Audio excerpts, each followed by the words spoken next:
All right, Coach, it's great to see you and your team back here. Great to see, of course, all the Summer Conference programs that are getting prepared again for another great girls basketball season. Obviously, a lot of new faces on this team from the TRC champions last year, but certainly from what we've seen here on the floor today here in day 3, there's some room for these players to really grow as the season goes on with good coaching and, to still make some noise in the show and to still be a very good team, of course, with the couple seniors that you do have. Who are you excited about the most as far as watching this year come together, and who are you kind of really watching to be some of your key players that we might not know about yet?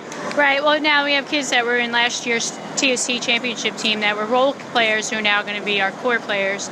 And the great news is the last 2 weeks we've been playing without Kimmy, so it's really allowing them to grow immensely. So, obviously Kimmy's our big gun, but we're going to look to Ramos is going to be more defined in her role, and we have Maddie Doran who's going to step in, Sarah Karpell who played some last year.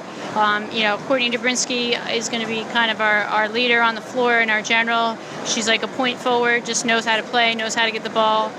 Sarah Furch, and we have Reelan Bellamy and Sajeda Bonner. So, basically we can roll with another 10 or so and not have much of a drop-off. Abby Anderko, Riley Kehoe returning as well, seniors that we've had in the program throughout. So, that's who we had in Best of Maryland outside of Kimmy, and we did it really well against a strong, talented pool. And, there's not much of a drop. They all play really hard.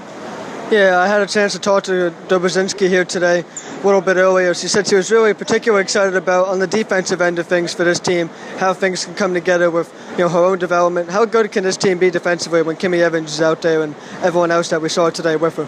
We're going to be really, really different than we were last year. We have so many different looks and a lot of athleticism and a lot of matchups that we can create on the offensive end and, more importantly, on the defensive end. So we are going to defend really well, and that is going to be a given. And we have some versatility too. So what we did last year, kind of because we were a smaller team last year, with Vanessa and Tina out there a lot. This year we're going to have a lot of length and a lot of long kids, athletic kids that not just on the defensive end that are going to be tough on the offensive end and on the glass as well.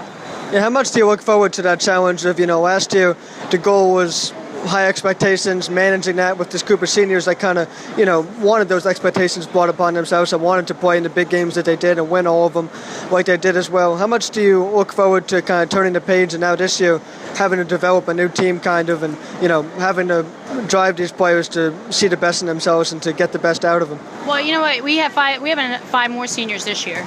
So they've been here for 3 years, and they've been not waiting their turn, but they've learned a lot, and they battled against those great players that left every single day.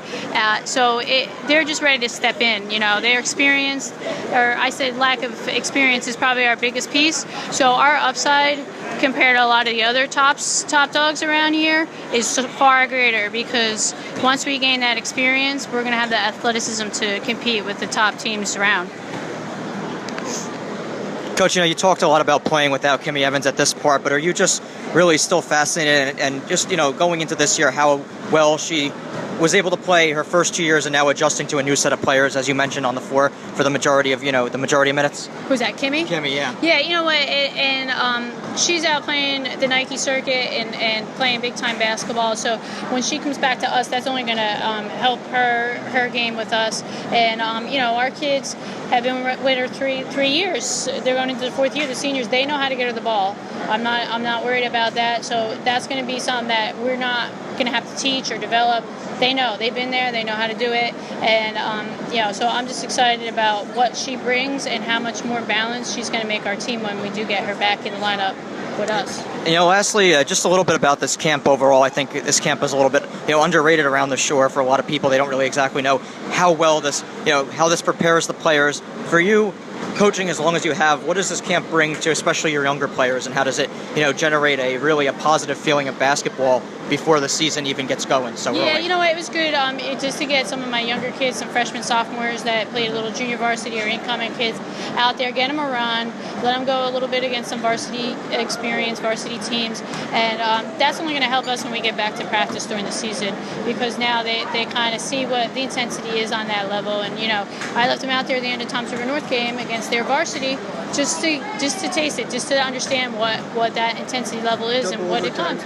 Yeah, and then the second, the last 2 overtimes I threw the older kids back in, but I had the younger kids out there because I just want them to feel that intensity and understand it, because that's only going to help them grow that much more. Well, Coach, as always, thank you, and we appreciate your time. Thanks, thank guys. you. Thanks for your time. Thanks for your time, guys.